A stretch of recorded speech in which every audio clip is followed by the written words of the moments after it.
Welcome to season 2 of 5 small books, chiropractic books that you can read in less than a day to change the whole trajectory of your life and practice.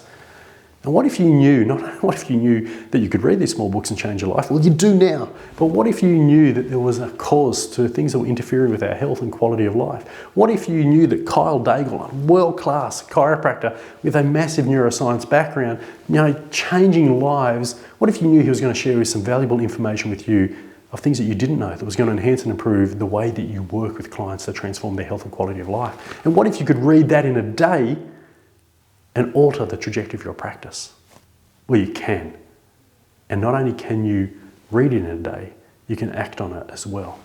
And at the end of this series, I'm going to share with you a way that you can actually make even bigger impacts. So stay with me, watch these next couple of videos, and then join me at the end.